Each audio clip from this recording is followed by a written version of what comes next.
At the will reading, my parents mocked me while gifting my sister $6.9 million. Me. They tossed me $1 and sneered.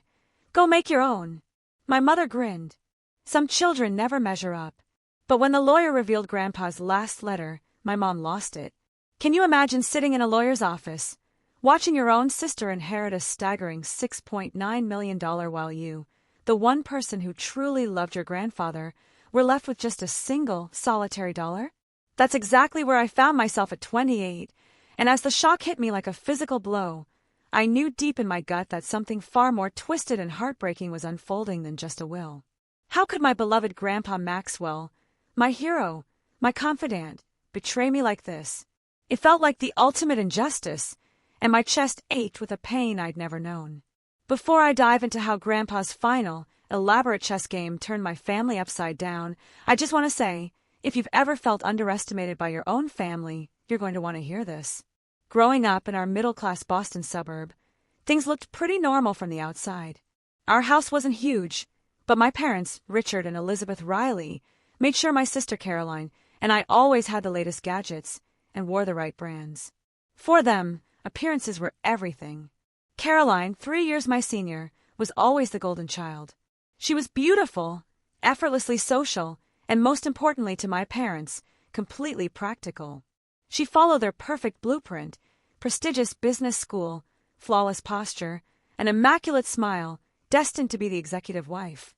Every single family gathering was basically a Caroline highlight reel, with my parents beaming with pride over her latest accomplishment. And then there was me. From a young age, my passion was science, especially environmental conservation. While Caroline was working at country club events, I spent my weekends volunteering at wildlife centers or organizing beach cleanups. My parents' reaction? Thinly veiled disappointment. Environmental science won't pay for the lifestyle you're accustomed to, Amanda. My mother would sigh, waving her manicured hand dismissively. Caroline understands the importance of stability. But there was one person who truly saw me, my Grandpa Maxwell. He was a retired investment banker with eyes that missed nothing, and he was completely unconventional in our status-obsessed family. He'd made a fortune through smart investments, but lived modestly and gave generously to causes he believed in.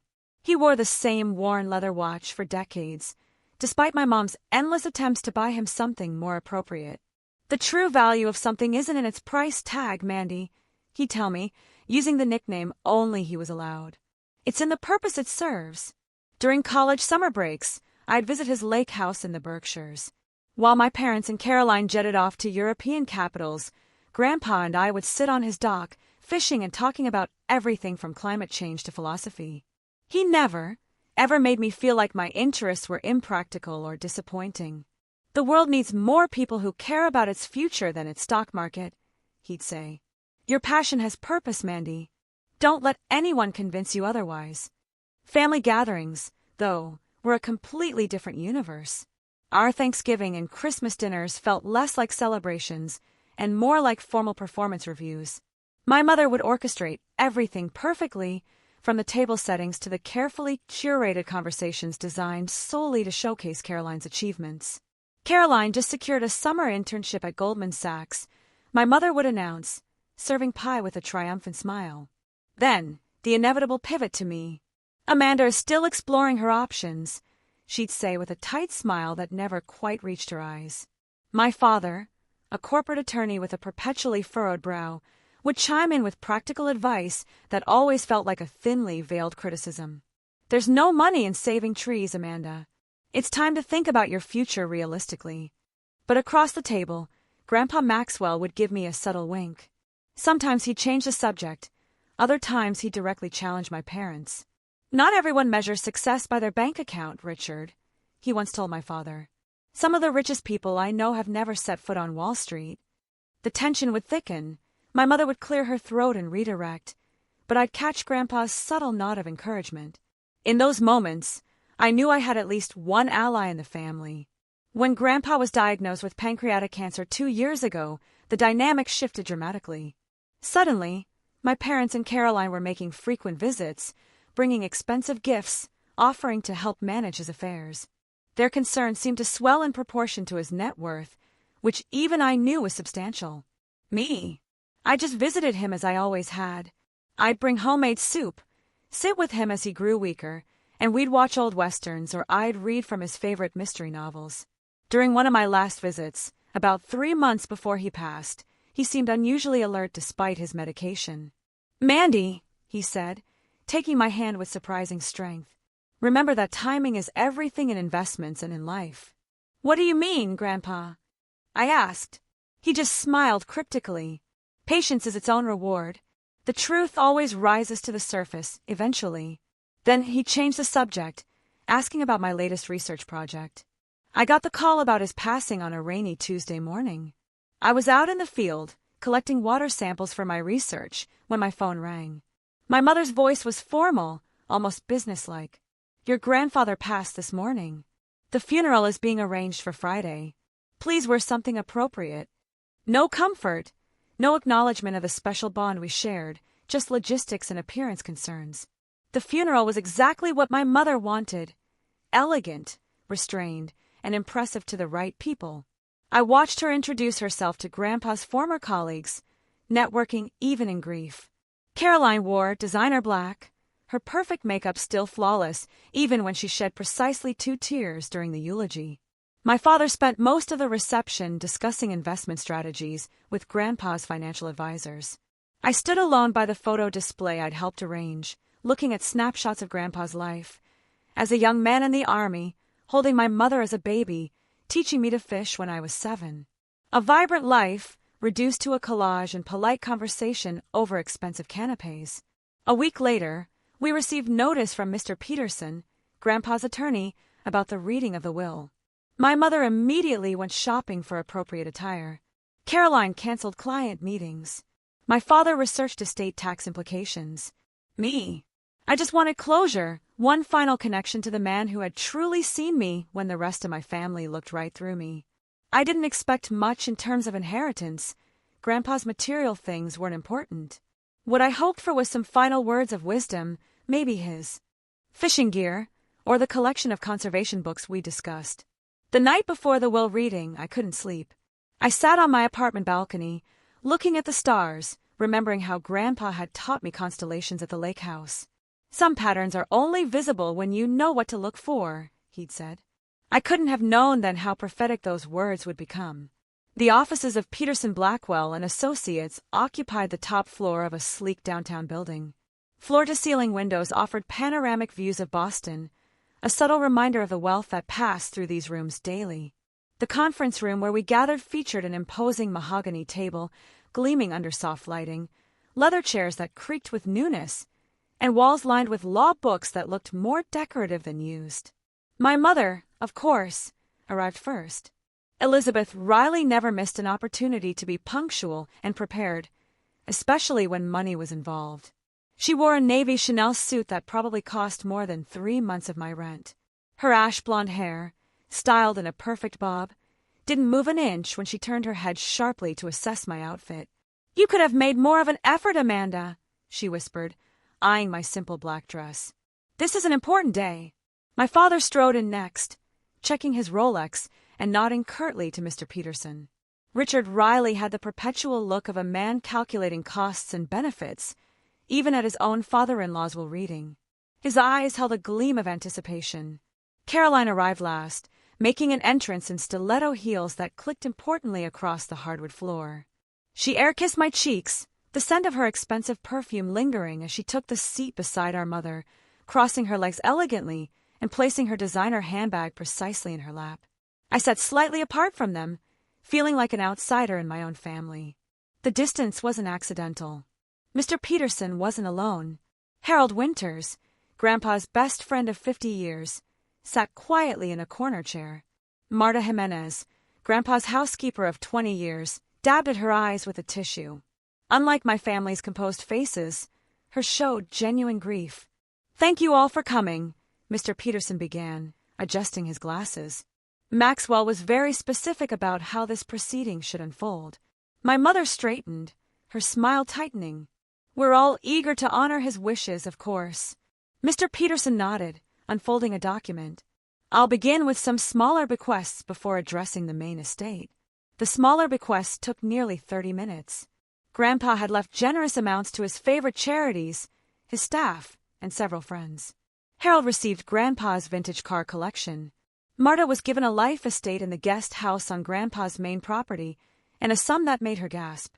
My mother's foot tapped with increasing impatience. My father checked his watch twice. Caroline maintained her pleasant expression, but her fingers drummed silently against her purse. "Now, to the main distributions," Mr. Peterson said finally. "To my daughter, Elizabeth, and her husband, Richard, I leave my primary residence in Beacon Hill and my vacation property in Palm Beach." My mother's smile became genuine for the first time that day. The properties were worth millions. To my granddaughter, Caroline Riley, I leave the sum of $6.9 million to be distributed in a trust as outlined in Section 4 of this document. Caroline's intake of breath was audible. She reached for her mother's hand, squeezing it triumphantly. My father nodded in approval. All eyes turned to me. I felt a strange hollowness form in my stomach. To my granddaughter, Amanda Grace Riley, Mr. Peterson continued, his voice softening slightly, I leave the sum of $1. The room went completely silent. My blood drained from my face as I desperately tried to maintain my composure. Additionally, Mr. Peterson continued, Amanda is to receive the sealed envelope to be opened after the conclusion of today's reading. He handed me a thick manila envelope with my name written in Grandpa's distinctive handwriting. My hands trembled slightly as I accepted it. The silence shattered with my mother's short, sharp laugh. "Well, that's clarifying, isn't it?" she said, not bothering to lower her voice. Always the disappointment. Caroline, at least, had the decency to look uncomfortable, though the gleam of triumph never quite left her eyes. "I'm sure Grandpa had his reasons," she said in a tone that clearly implied those reasons were my own failings. My father simply shook his head, a gesture that dismissed me as effectively as his words often had. I clutched the envelope, fighting the urge to flee the room, to escape the pity in Harold's eyes, the confusion on Marta's face, and the barely concealed satisfaction on my family's. But pride held me in my seat. Whatever Grandpa's reasons, I wouldn't give them the satisfaction of seeing me break. "Is that all?" my mother asked, already gathering her purse, ready to move on to celebrating Caroline's windfall. "Actually, no," Mr. Peterson said. Maxwell prepared a video to be played after the initial reading. He was most insistent about everyone remaining present for it. My father's annoyance was palpable. "Is that really necessary? We all have commitments this afternoon." "It is a condition of the will," Mr. Peterson said firmly. "All beneficiaries must be present for the entire proceeding or risk forfeiture." That settled it. No matter how dismissive they were of me, my family would sit through hours of content before risking their newfound wealth. Mr. Peterson dimmed the lights, and a screen descended from the ceiling. After a moment of static, my grandfather's face appeared, recorded perhaps a month before his death. He looked frail, the cancer having taken its toll, but his eyes remained sharp, alert, the eyes of a man who had built a fortune by seeing what others missed. None of us were prepared for what came next. "If you're watching this," Grandpa began, his voice stronger on video than it had been in his final weeks, "then I've moved on to whatever comes next. And you're all sitting in Peterson's uncomfortable conference chairs, wondering what this old man has up his sleeve." A small smile played at the corners of his mouth. I recognized that expression. It was the same one he wore when he was about to win at chess, a game he taught me during rainy afternoons at the lake house. "First, to my dear friend Harold, thank you for 50 years of honesty. In a world of yes-men, you always told me the truth, even when it wasn't what I wanted to hear. The cars are yours because you appreciated them for their craftsmanship, not their price tags." Harold nodded silently, a tear tracking down his weathered cheek. "To Marta, whose kindness made my house a home, your dignity and work ethic reminded me daily of what truly matters. The guest house has always been more yours than mine." Marta whispered something in Spanish, pressing a tissue to her lips. Grandpa shifted in his seat, and his expression changed subtly as he addressed my parents. "Elizabeth, my only daughter, you were always ambitious, even as a little girl. I remember how determined you were to have the biggest dollhouse, the prettiest dresses. Richard, you and I have had our differences over the years, but I never doubted your dedication to the lifestyle you chose. My mother's smile faltered slightly. There was something in Grandpa's tone, not quite criticism, but not the warm praise she'd clearly expected. To Caroline, congratulations on your inheritance. You've always understood the value of money and appearances. I've structured your trust with quarterly distributions to ensure it provides for you over time. Use it wisely. Caroline's expression flickered between satisfaction and uncertainty. Grandpa's words seemed double-edged, and I wasn't the only one who noticed. Then Grandpa looked directly into the camera, and I had the uncanny feeling he was looking right at me. Amanda, my Mandy, you see what others miss. You always have, from the time you were small and noticed the birds nest in the oak tree that everyone else walked past. Remember what I told you about timing and patience. True wealth isn't measured in dollars. My throat tightened. Even from beyond, he saw me. Grandpa's expression became serious. Now, to the matter at hand. My will may seem straightforward, perhaps even unfair to some of you. But there's more to the story, as there usually is in life. He leaned forward. I've arranged a series of tasks that must be completed before the full terms of my estate can be implemented. Consider it my final lesson to all of you. My father made a sound of protest, quickly silenced by my mother's sharp elbow to his side. Mr. Peterson has been instructed to provide sealed letters with specific opening dates and instructions. All conditions must be followed exactly as written. Any attempt to contest this will or circumvent the process will result in the entirety of my estate, every property, investment, and penny being immediately transferred to the Maxwell Riley Foundation for Environmental Conservation. My mother's sharp intake of breath was audible. My father's face darkened. Caroline's perfect posture stiffened. The first step begins today. Amanda, the envelope you've received contains the key to my lake house and instructions for the first task. I suggest you go there immediately. Grandpa's eyes twinkled with that familiar mischievous light I'd loved since childhood. And remember, things aren't always as they appear. Sometimes a single dollar can be worth more than millions. The screen went black, and the lights came up. All eyes, now wide with a mix of suspicion and greed, turned to me and the envelope in my hands. Mr. Peterson cleared his throat. That concludes today's official reading. As stated, any attempts to contest the will or interfere with the process Mr. Riley has established will trigger the charitable remainder clause. My mother recovered first, her social mask sliding back into place. Well, that was certainly dramatic, she said with a forced laugh. Amanda will naturally accompany you to the lake house. Family support and all that. The sudden shift from dismissal to family support wasn't lost on me. An hour ago, I was a disappointment. Now, I was their access point to whatever game Grandpa had set up. I don't think that's necessary, I said, surprised by the steadiness in my voice. Don't be ridiculous, my father cut in. This clearly affects all of us. We'll drive up together tomorrow morning. For perhaps the first time in my adult life, I stood my ground against my father's authoritative tone. No. Grandpa addressed the envelope to me and I'll go alone. The will was clear about following his instructions exactly. Amanda, my mother hissed, her composure slipping. This is not the time for your usual stubbornness. Actually, Mr. Peterson interjected, the instructions are quite specific that Amanda must be the one to open the lake house and retrieve the next communication. Others may visit subsequently, but the initial task is hers alone. My mother's lips pressed into a thin line, but the threat of a charitable remainder clause was enough to silence further protests. As we gathered our things to leave, Caroline approached me in the hallway, her expression uncharacteristically uncertain. I could drive up with you tomorrow, she offered, her voice lowered so our parents couldn't hear. Just for support. This is all very strange. I studied my sister's face, trying to discern her true motivation. Was this genuine concern, or was she simply ensuring her access to the next phase of Grandpa's plan? I need to do this alone first, I said finally, but I'll call you after. She nodded, disappointment flashing briefly across her features before her composed smile returned. Of course. Just keep us in the loop, okay?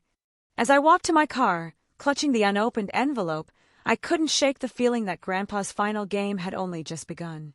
And for once, I wasn't simply a pawn on someone else's board. The 2-hour drive to the Berkshires gave me time to think. I waited until I was well outside Boston before pulling over at a rest stop to open Grandpa's envelope. Inside was the promised key, attached to the familiar fish-shaped keychain I had given him for his 70th birthday. There was also a letter, written in his distinctive slanted handwriting.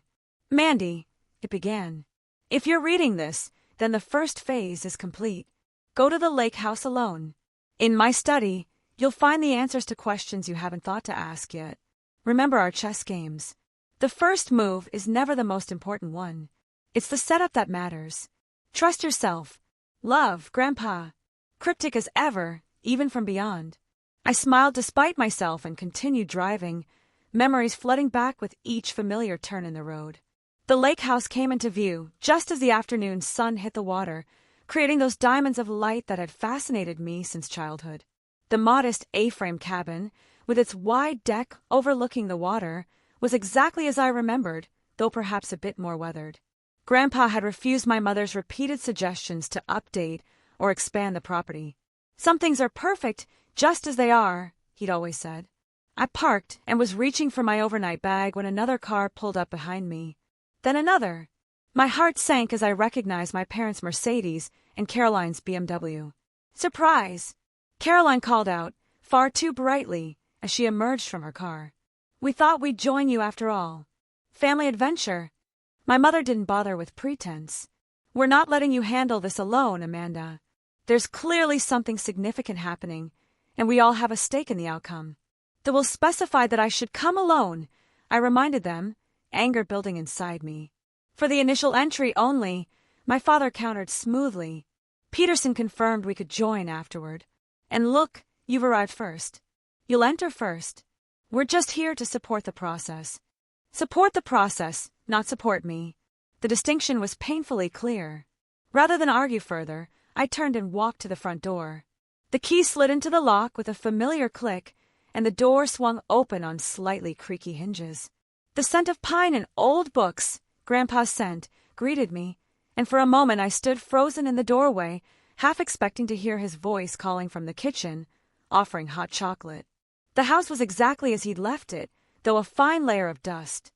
Cover the surfaces. Fishing rods still leaned in the corner by the door.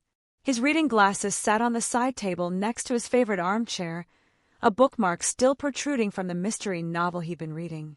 My family pushed him behind me, their designer shoes clicking on the hardwood floors. The sound was jarringly out of place in this sanctuary of simplicity. "God, it's stuffy in here," my mother complained, moving immediately to open windows. "I've always said this place needs a proper renovation." My father was already assessing, his eyes cataloging items of potential value. The property itself is the real asset. Lakefront in this area goes for a premium now. Caroline moved to the mantel, picking up framed photos, studying them with newfound interest.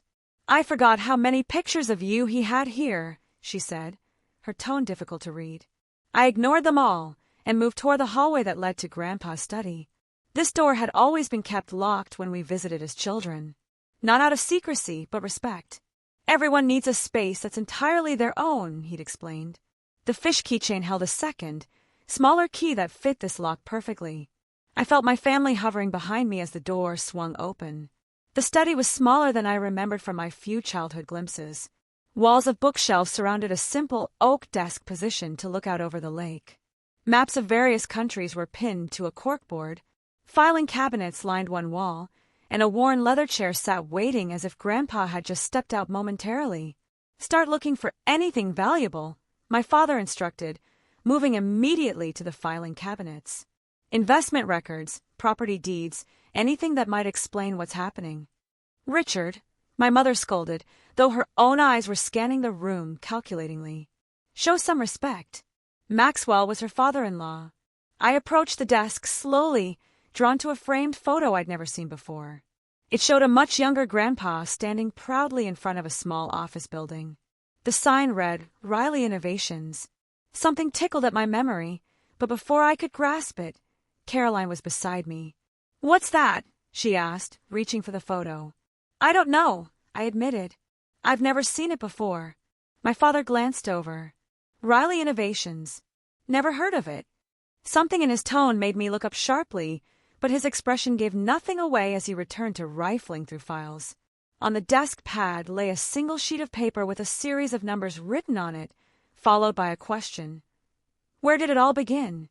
It was a puzzle, I murmured, studying the numbers. They looked like dates followed by dollar amounts. The earliest was from 1975, with the number $2,975. That number resonated with something Grandpa had once told me about his first investment. While my family continued searching the room, I sat in Grandpa's chair and opened the desk drawer. Inside was a leather-bound book with first steps embossed on the cover. When I opened it, I found records of Grandpa's earliest investments, including the $2,975 he'd invested in a small technology company in 1975, his first major success. What did you find? My mother appeared instantly at my shoulder. Just Grandpa's old investment diary, I said, continuing to page through it. The final entry caught my eye, a note that seemed out of place among the financial records. The truth is in the foundation. Remember to look beneath the surface. As I pondered this, my attention was drawn to a small, decorative chess piece, a knight, that had always sat on Grandpa's desk. On impulse, I picked it up. The bottom felt loose. When I twisted it, the base came away, revealing a tiny compartment containing a small key and a folded note. What's that? Caroline asked, suddenly beside me again. I'm not sure, I said truthfully, unfolding the note. Second letter in the floor safe. Combination, date of betrayal. My father had found an old photo album and flipping through it impatiently. Nothing but sentimental nonsense, he muttered, tossing it aside carelessly. Several photos slipped out, scattering across the floor. Richard, my mother snapped, but she wasn't concerned about the photos. She was pulling pages from the album and examining them closely before discarding those that apparently didn't interest her. There must be some record of his investments here. I knelt to gather the fallen photos, noticing they were mostly of Grandpa with my mother as a child and later with me. One caught my attention. A newspaper clipping with the headline, "Local entrepreneur sells patent for millions." Grandpa stood shaking hands with another man, both smiling for the camera. The caption read, "Maxwell Riley sells innovative circuit design to Wilson Technologies." "Mom," I said slowly, "did Grandpa own a company called Riley Innovations?" Her hands froze in their destructive sorting. "That was before your time," she dismissed, a small venture that didn't amount to much. But her voice had an edge. I recognized the same tone she used when covering up something uncomfortable at dinner parties. Meanwhile, I was examining the floor, looking for any sign of a safe. In the corner, partially hidden by a small rug, I noticed a seam in the hardwood. Pulling back the rug revealed a floor safe. Its dial waited for the combination. Date of betrayal, I murmured to myself. What did that mean? My father was on his phone, speaking in low tones about property values and development potential. Caroline was opening and closing books on the shelves, checking for hidden contents. I stared at the newspaper clipping again, noting the date, June 17th, 1995. Something clicked in my mind. I entered the number 061795 into the safe's combination dial. With a satisfying click, the door released. Inside was another envelope, thicker than the first, and a small leather notebook with a rubber band around it. Before anyone could reach it, I grabbed both items and stood up. What did you find? My father was suddenly focused entirely on me, his phone call forgotten. Another letter from Grandpa, I said, holding the envelope close. And a notebook. Well, open it, my mother demanded, her composure slipping further. This treasure hunt has gone on long enough. I think I'm supposed to read it privately first, I said, thinking quickly. That's absurd, my father cut in. This concerns all of us. Whatever game our grandfather is playing affects the entire family. The will was clear about following his instructions exactly, I reminded them, echoing Mr. Peterson's earlier warning. I'm not risking the charitable remainder clause because you're impatient. My mother's eyes narrowed dangerously. Amanda Grace Riley, you'll show us that letter immediately. We are your parents, and this is a family matter. Something in me snapped. Years of being dismissed, overlooked, and criticized crystallized into a moment of perfect clarity and resolve. No, I said simply. Grandpa addressed this to me. I'll read it first and share what's appropriate afterward. My father took a step toward me, his face darkening. You ungrateful! Stop it, Dad! Caroline interrupted suddenly. My parents turned to her in surprise. Caroline never contradicted them. She shrugged, her expression unreadable. I have 6.9 million reasons to make sure we follow the rules exactly. Let Amanda read the letter first. It wasn't support, exactly, but it was something. I seized the moment to move toward the door. I'm going to read this in private. I'll let you know if there's anything you need to know. This is ridiculous, my mother fumed. What could possibly be so secret? I guess we'll find out, I replied, walking out of the study with more confidence than I felt. As I headed for the front door, Caroline followed me into the hallway. Amanda, wait, she said, her voice unusually hesitant. There's something you should know. I paused, studying my sister's face. For once, her perfect mask had slipped, revealing genuine conflict underneath. What is it? She glanced back toward the study, ensuring our parents couldn't hear. Things aren't great with Mom and Dad financially. Dad's firm lost some major clients last year. They've been living on credit and appearances. They're counting on this inheritance. The revelation shouldn't have surprised me, given our family's obsession with status, but it did. Why are you telling me this? Caroline's smile was bitter. Maybe I'm tired of the act, too. Just be careful. They're desperate, and desperate people do desperate things. Before I could respond, we heard our parents emerging from the study. I hurried out the front door, the letter and notebook clutched tightly against my chest. I needed space to think, to understand what Grandpa was trying to show me. This isn't over, Amanda. My father called after me. You can't keep family matters to yourself. I kept walking, not looking back. For the first time, I was beginning to understand that family matters might have a double meaning in the story Grandpa was unfolding. I drove into town and checked into the small inn where Grandpa and I used to have lunch after our fishing trips. The innkeeper, Martha, recognized me immediately. Amanda, it's been too long, she said warmly. I was so sorry to hear about Maxwell. He was one of the good ones. Thanks, Martha. I miss him. Are you staying at the lake house? She asked, handing me a room key. Not tonight. Too many memories, I said, not mentioning the family invasion. And I need some quiet to go through some of Grandpa's papers. She nodded understandably. Room 8 has the best view of the mountains. Maxwell always said it helped him think. Once settled in the cozy room, I spread the contents of the envelope on the bed. There was another letter from Grandpa, but also several legal documents and old newspaper clippings. I opened the notebook first. What I found inside stunned me. It was a detailed record of Grandpa's true financial holdings, far more extensive than what had been revealed in the will. Properties across 3 continents, investment portfolios, patents, and business interests totaling well over $24 million. The single dollar I'd inherited seemed even more symbolic in comparison. I turned to Grandpa's letter next, my hands trembling slightly. Mandy, it began.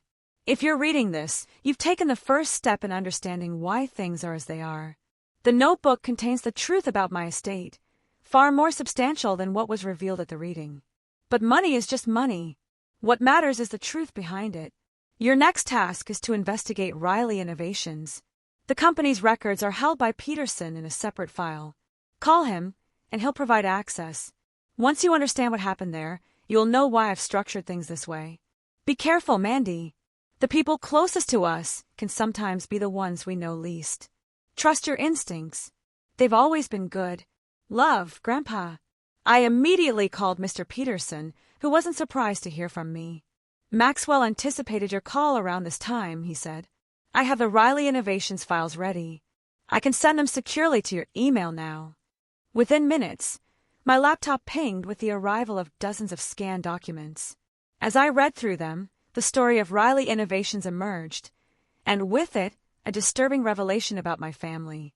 Grandpa had founded Riley Innovations in the early 1990s, developing a revolutionary circuit design that promised to transform computing efficiency.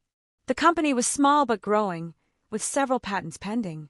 Then, in 1995, he suddenly sold everything to Wilson Technologies for a fraction of its worth. The timing struck me as odd.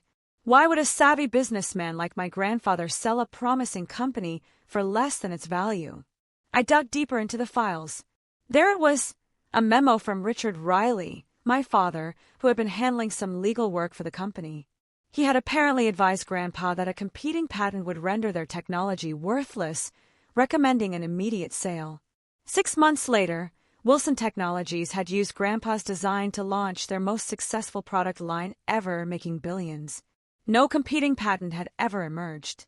And the most damning detail, my mother had been working at Wilson Technologies in their acquisitions department at the time. The pieces fell into place with sickening clarity. My parents had orchestrated the sale of Grandpa's company, presumably receiving compensation from Wilson that wasn't reflected in the official sale. They had betrayed him for financial gain. I sat back, stunned. Was this what Grandpa had meant by his greatest disappointment? A memory surfaced, Grandpa telling me years ago about making a mistake and trusting the wrong people. Sometimes those closest to you can be blind to your best interests, he'd said. I thought he was talking about business associates, not family. The next morning, I called Mr. Peterson again. I found the Riley Innovations documents, I said. Did my grandfather know about my parents' involvement? He discovered the truth about 5 years ago, Peterson confirmed. An old colleague from Wilson came clean about the backdoor dealings. Maxwell was devastated isn't a strong enough word, but he was also strategic. He wanted proof before confronting anyone. And did he get it? Yes. Everything is documented in the files I sent you. There's more, Amanda. Your grandfather restructured his entire estate plan after learning the truth. What you saw at the reading was just the surface. I spent the day reviewing everything, my shock gradually giving way to burning anger. By evening, I was ready. I drove back to the lake house, knowing my family would still be there. They were sitting on the deck, drinking wine, and discussing development potential for the property when I arrived. Their conversation halted abruptly when they saw my face. Amanda, my mother began with false brightness. We were just discussing how to profit from Grandpa's home. Or were you reminiscing about Riley Innovations and how successfully you engineered its sale?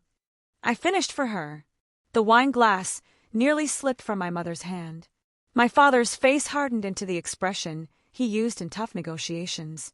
I don't know what you think you've discovered, he said carefully, but business decisions from 30 years ago are hardly relevant now. Fraud is always relevant, Dad. So is betrayal. I placed copies of the most damning documents on the table between us.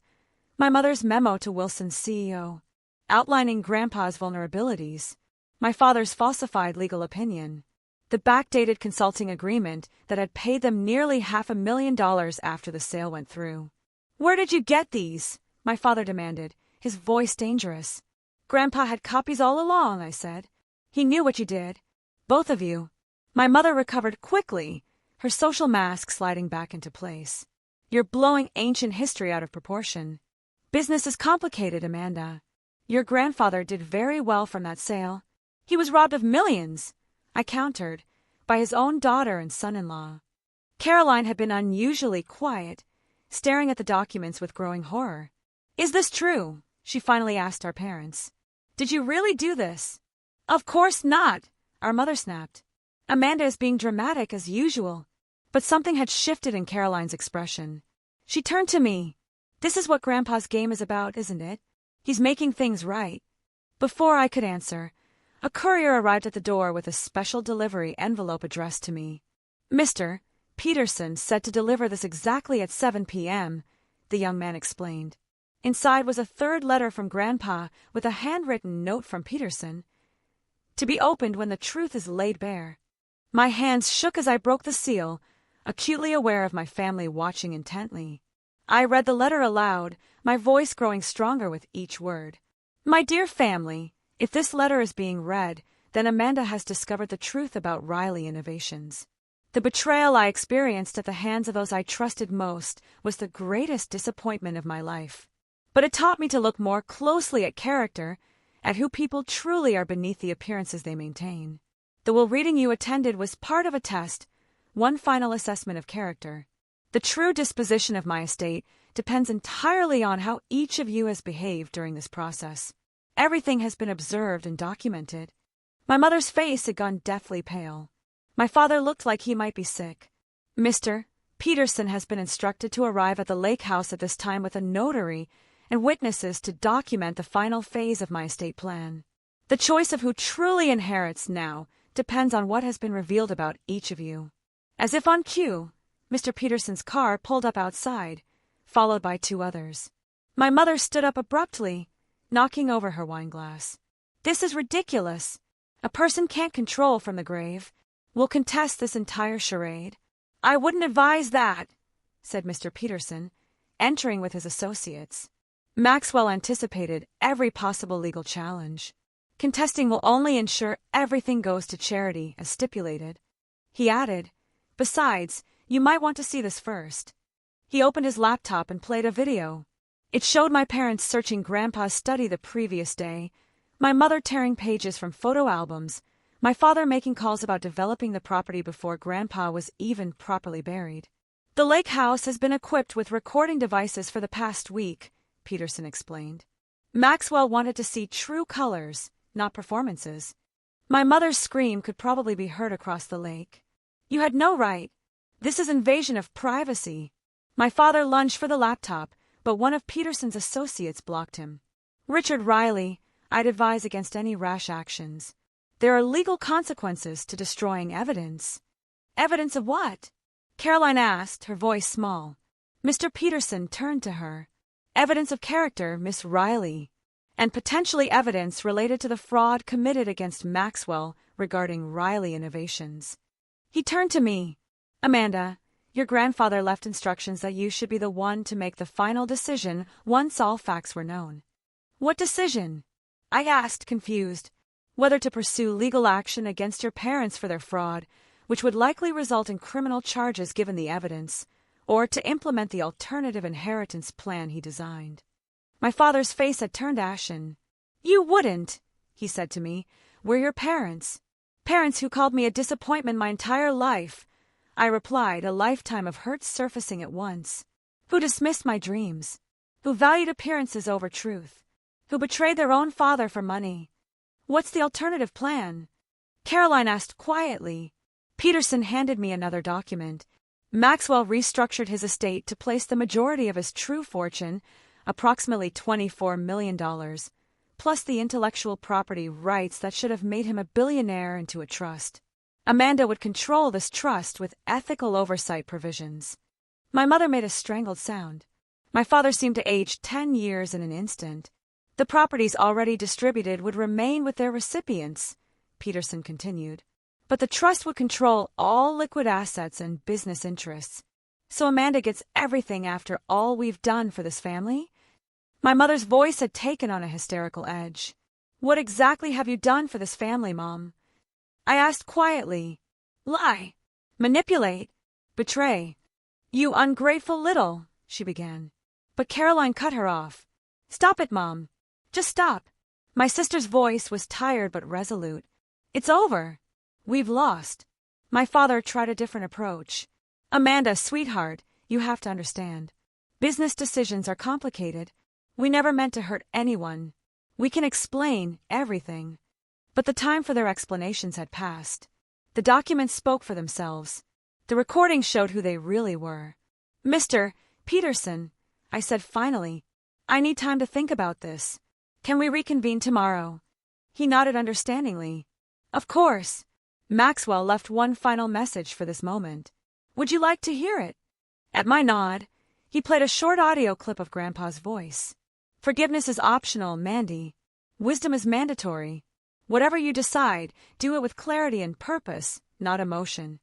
My parents and Caroline left shortly after, my mother in tears, my father in stony silence. Caroline paused at the door, looking back at me with an expression I couldn't quite read. For what it's worth, she said softly. I didn't know about Riley Innovations, but I've known things weren't right for a long time and said nothing. I'm not much better than they are. After everyone had gone, I sat alone in Grandpa's study, looking out at the lake as the sun set. On the desk was a photo I hadn't noticed before. Grandpa and me on this very dock, fishing rods in hand, both of us laughing. He had written on the back, "True wealth is measured in moments like these." For the first time since his death, I cried freely, mourning not just his loss, but the family I had never truly had. The next morning dawned clear and bright, the lake a perfect mirror of the blue sky. I had barely slept, weighing options and consequences, trying to separate justice from vengeance, healing from harm. By sunrise, I knew what I needed to do. I called Mr. Peterson and asked him to arrange a meeting at the lake house. "Everyone should be there," I said. "My parents, Caroline, you and your witnesses, and Harold, too. It's time to finish this." By noon, they had all gathered in the living room. My parents sat rigidly on the sofa, both dressed immaculately, as if appearance could somehow save them. Caroline had chosen a seat slightly apart from them, her expression troubled but resolute. Harold sat by the window, his weathered face compassionate. Mr. Peterson and his associates maintained professional neutrality. I stood by the fireplace, Grandpa's final letter in my hands. I had found it that morning in his desk drawer, marked for Amanda, when all is revealed. "Thank you all for coming," I began, surprised by the steadiness in my voice. "Yesterday, we learned some difficult truths about our family. Today, we'll decide how to move forward." My father started to speak, but I held up my hand. "Please let me finish. I've spent the night thinking about what Grandpa was trying to teach us with this elaborate plan. It wasn't about punishment or even justice, though elements of both exist. It was about truth and consequences." I opened the letter and read aloud. "Mandy, by now you understand why I structured things this way. The final decision is yours, but remember that whatever path you choose will shape not just your future, but who you become. Money can be a tool for good or a weapon for harm. Use it wisely. The truth has been revealed. What matters now is what you all do with it." I looked up at my family. Grandpa's master plan wasn't just about exposing the past. It was a test, one final opportunity to show who we really are when faced with uncomfortable truths. Mr. Peterson nodded. Maxwell was quite specific about this. The distribution of his true estate would be determined by how each of you behave during this process. Everything has been documented, not just the past fraud, but your actions over the past week. He opened a folder. The video evidence from the lake house and other documentation shows a clear pattern of behavior. He turned to my parents. "Mr. and Mrs. Riley, your actions demonstrated continued dishonesty, destruction of personal property, and planning to profit from assets before they were legally yours." My mother's face flushed with anger, but my father placed a restraining hand on her arm. "Caroline," Peterson continued, "your behavior was mixed. You initially aligned with your parents, but showed moments of independence and honesty, particularly yesterday." Caroline nodded slightly, her eyes downcast. "Amanda," he said, turning to me, "you followed your grandfather's instructions exactly, sought truth rather than advantage, and showed restraint when discoveries were made." As he spoke, 2 more people entered the room. A notary and Mr. Jacobs, who I recognized as the security expert who had installed Grandpa's home systems. "Mr. Jacobs has compiled all video and audio recordings as instructed," Peterson explained. "They've been secured as evidence should legal proceedings become necessary." At those words, my mother could contain herself no longer. "This is absurd. You can't possibly use secret recordings against us. We'll sue for invasion of privacy." "The lake house belongs to the estate," Peterson replied calmly. "Maxwell had every legal right to monitor his property. Additionally, there were disclosure notices posted, though you may not have noticed them." "This is a witch hunt," my father declared, attempting to regain control. "Ancient business dealings being weaponized by a bitter old man. Is that what you think this is about, Richard?" Harold spoke up for the first time. "Maxwell wasn't bitter. He was heartbroken. He trusted you both, welcomed you as family. The money wasn't what hurt him. It was the betrayal. You have no idea what you're talking about." My mother snapped. "Actually, I do," Harold replied quietly. "I was there when he discovered the truth. He aged 10 years that day." Mr. Peterson cleared his throat. "The evidence regarding Riley Innovations has been reviewed by our legal team. There are clear indications of fraud, insider trading, and breach of fiduciary duty. The statute of limitations has expired on some aspects, but not all." My father paled visibly. "What are you saying?" "I'm saying," Peterson replied, "that should Amanda choose to pursue this matter legally, there would likely be both civil and criminal consequences. The room fell silent as all eyes turned to me. That's what this is about, isn't it? My mother said, her voice suddenly pleading. You want revenge. You've always been jealous of Caroline, resentful of our expectations. Now you have your chance to punish us. This isn't about revenge, Mom, I said quietly. It's about truth and choices. What does that mean? Caroline asked. I took a deep breath. It means I've made my decision about Grandpa's estate and the evidence of fraud. Mr. Peterson handed me a document. This details the two options Maxwell outlined. You may sign where indicated to implement your choice. My parents watched with thinly veiled panic as I reviewed the paper. Caroline's expression was resigned but calm. I choose option 2, I said finally, signing the document and handing it back to Peterson. What does that mean? My father demanded. Peterson reviewed the signed document and nodded. It means that Amanda has chosen not to pursue criminal charges regarding the Riley Innovations fraud. My mother sagged with visible relief. However, he continued, the restructured inheritance plan will be implemented as Maxwell designed. The primary control of the true estate, valued at approximately $24 million, will be placed in a trust overseen by Amanda. The properties already distributed will remain with their recipients, but all other assets will be managed through the trust with specific ethical guidelines and oversight. So, she still gets everything, my mother said bitterly. Not exactly, I interjected. The trust isn't structured for personal enrichment. It's designed to fund environmental conservation efforts, educational opportunities, and ethical business investments. I'll oversee it, but with fiduciary responsibilities and an oversight board. And what about us? My father asked, his voice hollow.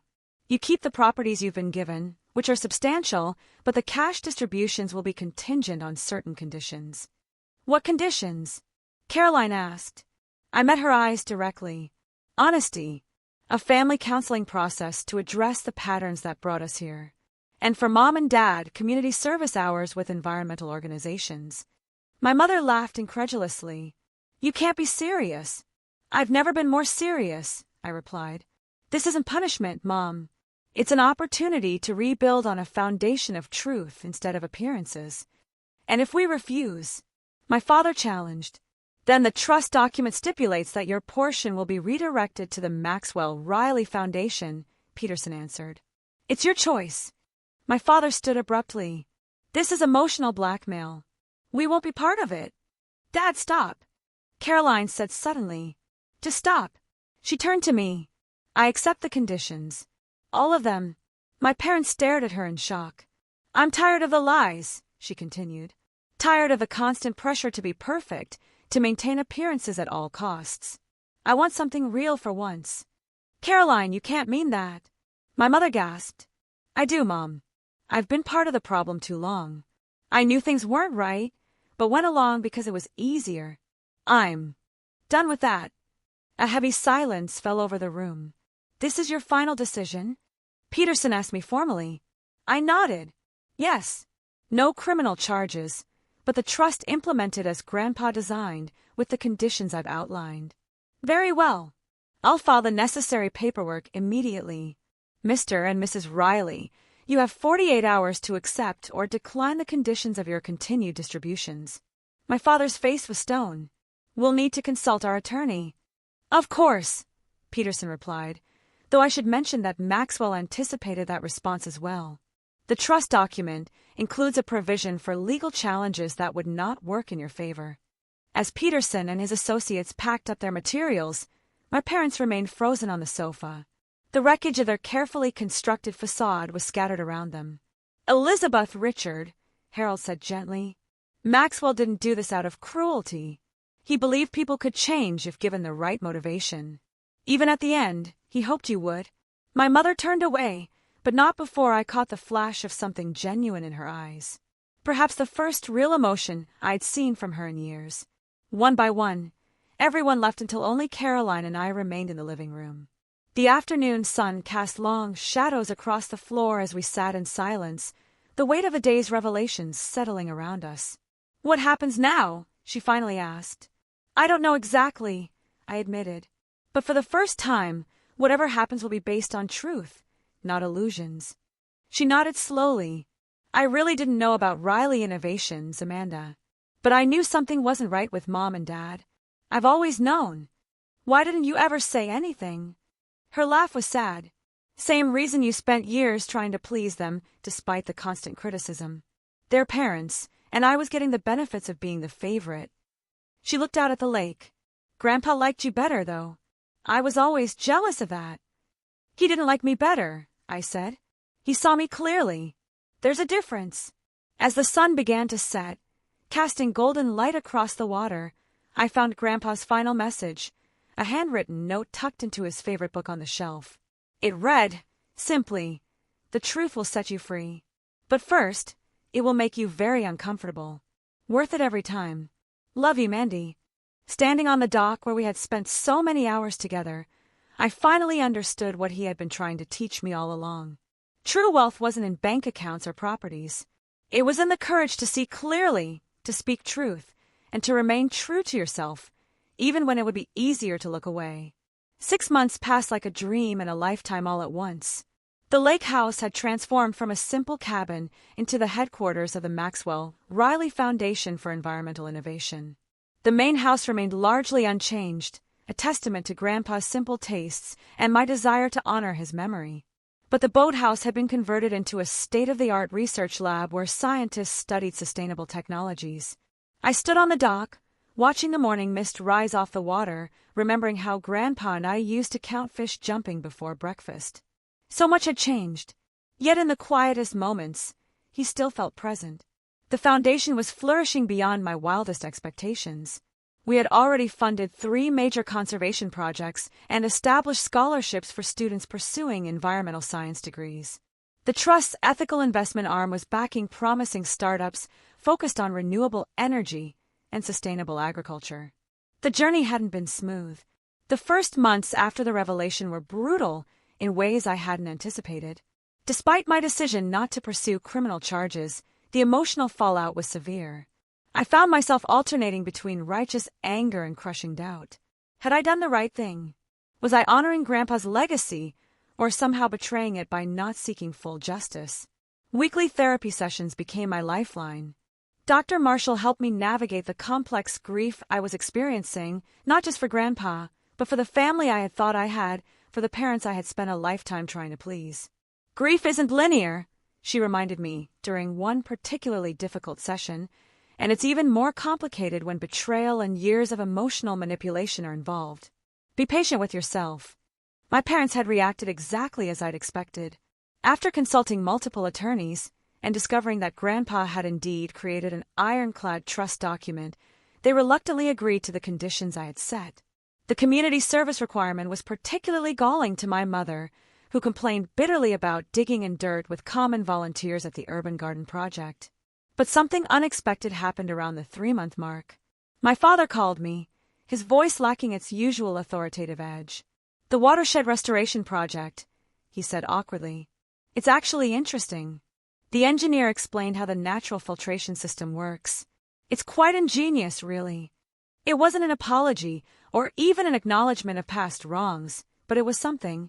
A tiny crack in the wall of denial and self-justification. My mother took longer. Her participation in the required family counseling sessions was initially performative at best, hostile at worst. She sat rigid and defensive, deflecting any suggestion that her actions had been harmful. "We gave you girls everything," she insisted during one session. "The best schools, nice clothes, family vacations. How dare you judge us for a business decision made before you were even born?" The breakthrough came unexpectedly during a session when the therapist asked us each to bring a meaningful photograph. I brought the picture of Grandpa and me fishing. Caroline brought a candid shot of the 4 of us at her college graduation. My father chose a formal family portrait from when we were teenagers. My mother brought nothing, claiming to have forgotten the assignment. But at the end of the session, as we were gathering our things to leave, she pulled a creased photograph from her wallet and placed it silently on the table. It showed her as a young girl, maybe 7 or 8, sitting on Grandpa's shoulders at what appeared to be a county fair. Both were laughing, her small hands gripping his forehead, his larger ones securing her legs. "He taught me to be brave," she said quietly, not meeting our eyes. to climb higher than seemed safe. I don't know when I forgot that. It wasn't a full reconciliation. I doubted we would ever have a warm, supportive relationship depicted in holiday commercials, but it was a moment of genuine emotion, a glimpse of the person beneath the perfect facade. Caroline's journey surprised me most of all. Initially furious about the conditions attached to her inheritance, she had threatened to contest the will, to side with our parents. But something shifted during the revelation at the lake house. 2 weeks after the final meeting, she showed up at my apartment unannounced, eyes red from crying. "I've been thinking about Grandpa," she said without preamble, "about how he always asked me real questions, not about my grades or achievements, but about what I thought about things. I never gave him real answers. I just said what I thought would sound impressive." She twisted her hands in her lap. "I don't think I know who I am without the act, Amanda. I've been playing a role for so long." That conversation marked the beginning of a fragile new relationship between us. Caroline reduced her hours at the investment firm and began volunteering with one of the foundation's urban education initiatives. To everyone's surprise, including her own, she discovered a genuine talent for teaching financial literacy to high school students. We weren't best friends overnight, but we were building something authentic for perhaps the first time. Coffee once a week became a tradition, sometimes awkward, sometimes tearful, but always honest. My personal life had transformed as well. The foundation work introduced me to a network of passionate environmentalists and researchers who valued substance over style. For the first time in my life, I felt truly seen and appreciated for my mind and contributions, rather than being measured against impossible standards. I developed a close friendship with Dr. Eliza Kaminsky, the marine biologist heading our watershed project. Her brilliant mind and dry humor made long research days fly by. When she invited me to co-author a paper on our findings, I experienced a professional confidence I'd never known before. There was also Mark, the Foundation's legal advisor, whose kind eyes and thoughtful questions had gradually evolved our professional relationship into something more personal. He understood the complexity of my family's situation without judgment, offering support without trying to fix everything. Our third date had been a stargazing picnic at the lake house, his idea, after I mentioned Grandpa teaching me constellations. Perhaps most meaningful was the mentorship program I'd established for young girls interested in environmental science.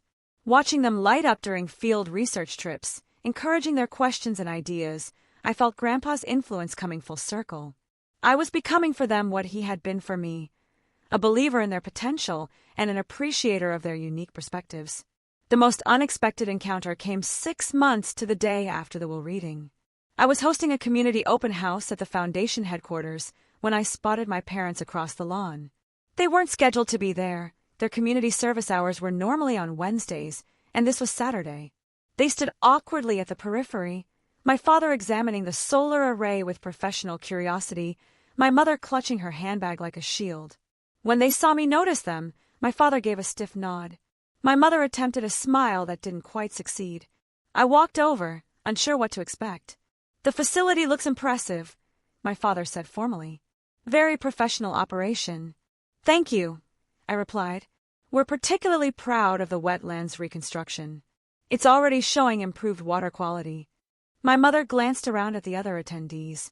"Your grandfather would have approved," she said finally. "He always did prefer practical applications to theory." Coming from her, this was practically effusive praise.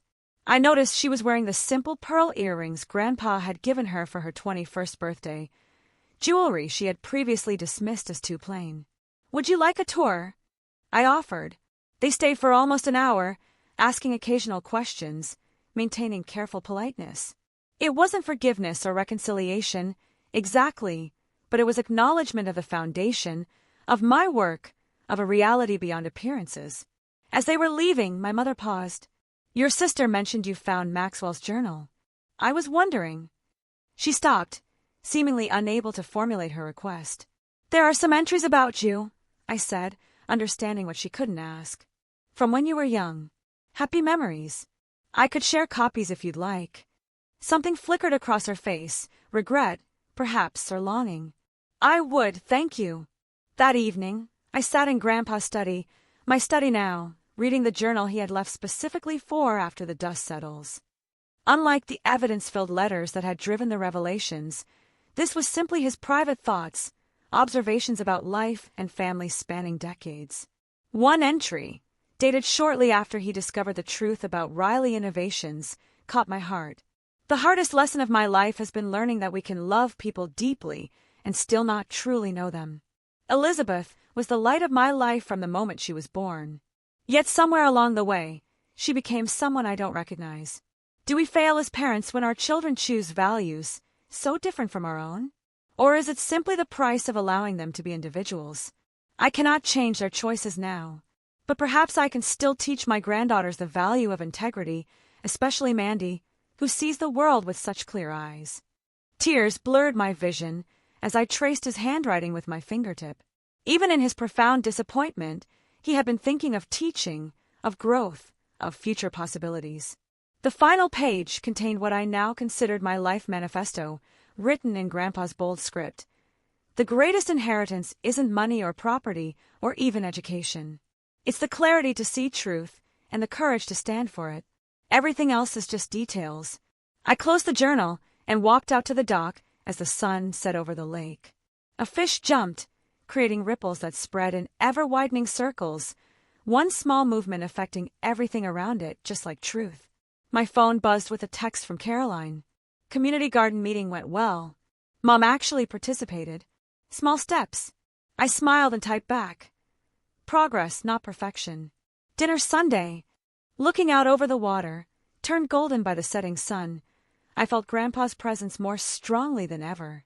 The inheritance he had truly left wasn't the money or the property or even the foundation. It was this, the freedom that comes from living authentically, from recognizing that our worth isn't measured in dollars or appearances, but in the courage to see clearly and act with integrity. The greatest wealth I had learned was the ability to build a life that reflected my true values, not someone else's expectations, and that was a legacy worth protecting. So, I'm genuinely curious. Have you ever discovered an unexpected truth that completely changed how you saw your own family? What did you do? Let me know in the comments below. I really want to hear your thoughts.